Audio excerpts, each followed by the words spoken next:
देखें, किसी भी महिला के नाम अगर कोई भी संपत्ति है तो महिला का संपत्ति, वो संपत्ति उनका एक निजी संपत्ति हो जाता है, और वो निजी उनका संपत्ति यानी उस संपत्ति का हकदार वो तब तक रहती है जब तक वो जीवित है।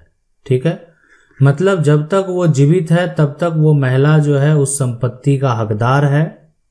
महिला के मृत्यु के बाद ही उस संपत्ति पर से उसका हक खत्म होगा। अब ये जो जमीन आप देख रहे हैं, इस जमीन को मान लेते हैं कि एक तरह से किसी महिला के नाम खरीदा गया है ना, महिला के नाम खरीदा गया, तो इस पे महिला का पूरा अधिकार है जब तक महिला जीवित है।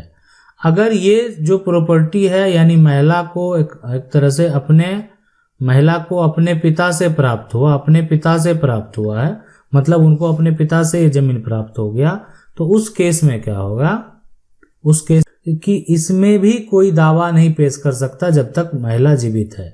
दावा गलत साबित होगा, मतलब ना बेटा कर सकता है, ना बेटी कर सकती है, ना उसका पति कर सकता है। इसीलिए कि महिला के नाम जो भी, महिला को अपने पिता से प्राप्त संपत्ति हो या महिला के नाम से संपत्ति खरीदा गया हो, उस पे महिला का तब तक अधिकार बना हुआ है जब तक वो जीवित है। उनके मरने के बाद ही किसी अन्य व्यक्ति का कोई दावा सही हो सकता है, यानी अगर उसके जो है एक तरह से मरने के बाद अपना जो भी उत्तराधिकारी हैं वो अपना जो है जितना जिनका शेयर बनता है वो अपना दावा पेश कर सकते हैं। सवाल है सर, मेरी माँ के नाम प्रॉपर्टी है और मेरी माँ के 4 बच्चे हैं, 2 लड़के 2 लड़की। मेरी माँ वो प्रॉपर्टी दोनों बेटों की सहमति से एक बेटे को सेल डीड कर देती है, तो क्या जो है बेटियां इस प्रॉपर्टी पर कुछ क्लेम कर सकती है? ठीक है, तो देखें बिल्कुल नहीं कर सकती है, इसलिए कि माँ जो है उस संपत्ति को किसी भी बच्चे को देने के लिए स्वतंत्र है। माँ के नाम प्रॉपर्टी है, माँ का पूरा राइट बनता है कि माँ वो संपत्ति किसको देना चाहती है। अगर वो प्रॉपर्टी दोनों बेटों को सहमति से एक मान लेते हैं जो भी है, दोनों बेटों जो भी है, एक बेटे को अगर वो सेल डीड कर देती है तो इसमें बेटियां जो है किसी प्रकार का कोई क्लेम करेगी भी भविष्य में तो उसका संपत्ति उनको प्राप्त नहीं होगा। इसीलिए कि माँ का संपत्ति है और माँ ने वो संपत्ति बेटे को दे दिया है। अब अगर बेटे को दे दिया है, बेटी अगर दावा भी करेगी, कोई एक बेटे को भी दे दिया जाएगा तो दूसरा बेटा भी अगर दावा करेगा तो वो संपत्ति को हासिल नहीं कर सकता है। अगला सवाल है, 40 एकड़ जमीन है, नाना का 2 शादी था, पहली बीवी से 3 बच्चा और दूसरी बीवी से 8 बच्चा है। सर, नाना और दोनों नानी डेथ कर गई है। ठीक है, संपत्ति जो है यहाँ पर बच्चों को बराबर मिलेगा या दोनों बीवी को 50-50 मिलेगा। ठीक है, देखें यहाँ पर जो सबसे बड़ी बात है कि जितने भी बच्चे हैं, ठीक है, बच्चे जो होंगे, अब मान लेते हैं कि उसमें जो बेटी है उसके लिए तो अलग नियम है ही, लेकिन जो बच्चे हैं सबका समान अधिकार है। ठीक है, हिंदू लॉ और मुस्लिम लॉ में फर्क है। बेटी को यहाँ पर जो है वर्तमान में जो है एक तरह से बेटे के अपेक्षा जो है हाफ प्रॉपर्टी, अगर मान लेते हैं कि बेटा को ये पूरी प्रॉपर्टी है ना, तो अगर ये 2 पार्ट में है तो ये अगर एक बेटा और 2 बेटी है तो बेटी का शेयर होगा, बेटी का शेयर होगा, लेकिन ये बड़ा टुकड़ा जो आप देख रहे हैं ये शेयर जो होगा वो बेटा का होगा। ठीक है, तो इस प्रकार जो है सभी को बराबर जरूर मिलेगा। और रही यहाँ बात दोनों बीवी की अगर बात करें तो यहाँ पर जो हिंदू लॉ में और मुस्लिम लॉ दोनों में है नियम में फर्क है, लेकिन जो उत्तराधिकारी है उसमें सभी का समान अधिकार होगा।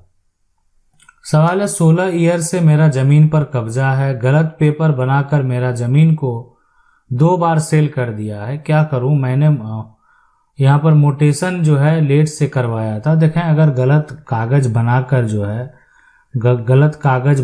जो है जो बेच दिया है ना, तो अब आप क्या करें कि सिविल कोर्ट में आप उसके खिलाफ केस फाइल कर दें। सिविल कोर्ट में जो है ना केस फाइल ही कर दें।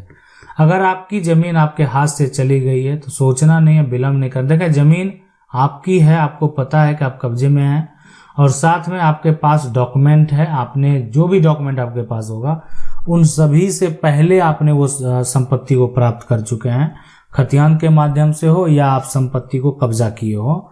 तो अगर कोई गलत तरीके से बेच देता है धोखाधड़ी करता है तो आप उसके ऊपर जरूर केस फाइल करें, और हो सके तो उस पर जालसाजी का भी मुकदमा दर्ज कराएं। कोई धोखा करता है, गलत पेपर तैयार करवाता है, तो उस पर इस प्रकार का मुकदमा जरूर दर्ज करना चाहिए। अगला जो सवाल है, सर 25 साल पहले हमने एक प्लॉट खरीदा था, रजिस्ट्री भी हमारे नाम है, लेकिन तब से अब तक हमने दाखिल खारिज नहीं कराया। अब जमाबंदी जो है एक तरह से फर्ज में उसके पोते का नाम है, वो नहीं मान रहे हैं, पटवारी और जो है तहसीलदार ने भी मना कर दिया है। क्या अब सिविल कोर्ट में जाना ही एकमात्र विकल्प है?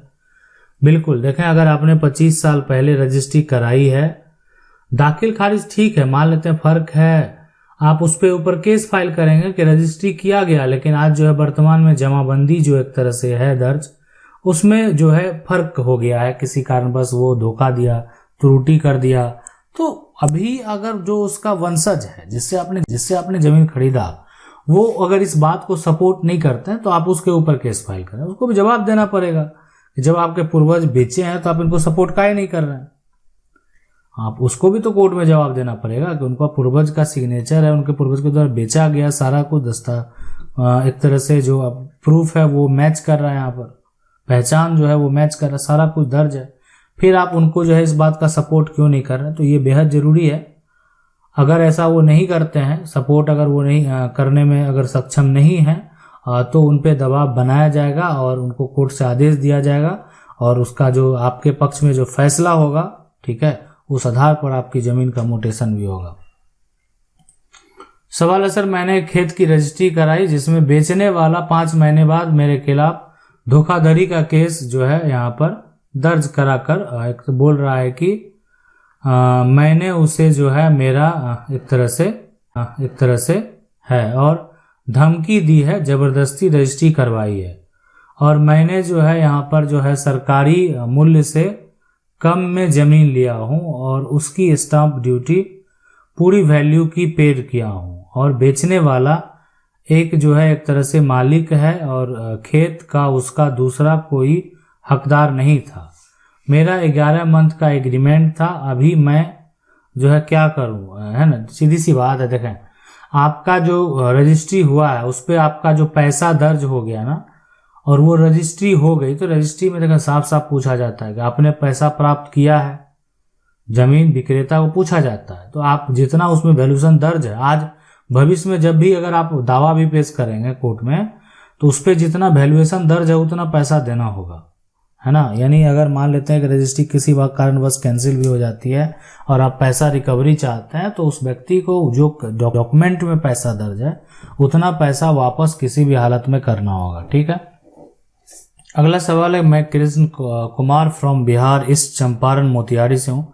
सर मेरा जिस पर जमीन पर है वह 20 साल पुराना है। जो मेरे दादा जी 2 भाई थे जिनके नाम से दस्तावेज लिखा है, उसका कोई संतान नहीं था, वो मेरे हिस्से में दिए हैं, लेकिन मेरे पड़ोसी ने जिससे लिखाया गया था उसे जो है यहाँ पर चढ़ा बढ़ा के केस करवा दिया, जिससे मेरा घर बनने से रुक गया है, और एक तरह से वो पैसे देकर डिग्री खरीद लेता है, और ऑनलाइन चेक करने पर खतियान विपक्षी के पूर्वज का बता रहा है, उसी आधार पर वो बोल रहा है कि मेरा है, और मेरे पास भी 2 दस्तावेज है जो फारसी में लिखा हुआ, और वो बोल रहा है कि ये अभी बनवाया है दस्तावेज, और मेरा घर बनाने से यहाँ पर रुका है।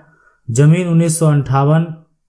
देखें, सबसे बड़ी समस्या तो उत्पन्न होती ही है और हुई है, बहुत सारे ऐसे मामला है कि जमीन जो है, जमीन खरीद किया गया, एक तरह से खरीद किया गया, अब वो भाषा जो एक तरह से फारसी में लिखा गया, यहाँ पर फारसी में लिखा गया, कैथी में लिखा गया, तो ये जो लैंग्वेज में लिखा गया, मान लेते हैं आज इस लैंग्वेज का उपयोग नहीं हो रहा है कार्यालय में, पहले होता था। अब है कि उस समय का रिकॉर्ड में अगर आप वेरीफाई अभी भी मान लेते हैं मौजूद है, अगर उसका नकल वर्तमान में भी प्राप्त हो जाए तो उस नकल को लेकर जो है विलम्ब नहीं करना चाहिए, डायरेक्ट सिविल कोर्ट में जो है केस फाइल करनी चाहिए कि मेरे साथ इस प्रकार का समस्या हो रहा है। देखें, जमीन को एक बार कोई खरीद लिया, 20 साल पुराना हो, 40 साल पुराना हो, 50 साल पुराना हो, लेकिन वर्तमान में अगर वो जमीन आपके नाम दर्ज नहीं है, आपके नाम दर्ज आप कराने में आपके पूर्वज विफल रहे, तो आज उन लोगों को समस्या उत्पन्न हो रहा है। और ऐसे ऐसे जो है, ऐसे एक कोई लोग नहीं है, बहुत सारे लोग हैं। कोई एक लोग की बात नहीं कर सकते, बहुत सारे लोगों के पास इस प्रकार का समस्या है कि उनके पास जमीन का केवाला है, लेकिन आज उनके पास वो जमीन मौजूद नहीं है और ना वो उस लड़ाई लड़ पा रहे हैं, इसलिए कि उनका केवाला जो है दूसरे लैंग्वेज में लिखा हुआ है और उन्होंने मोटेशन भी नहीं कराया। अगर कराया होता तो आज जितना भी अपडेटेड डॉक्यूमेंट है उन्हीं के नाम पर होता। आशा करते हैं वीडियो अच्छा लगा होगा। वीडियो को लाइक जरूर करें। चैनल को पहली बार देख रहे हैं, सब्सक्राइब करके जो बेल आइकन है उसको जरूर दबा लें। मिलते हैं अगले वीडियो में, तब तक के लिए।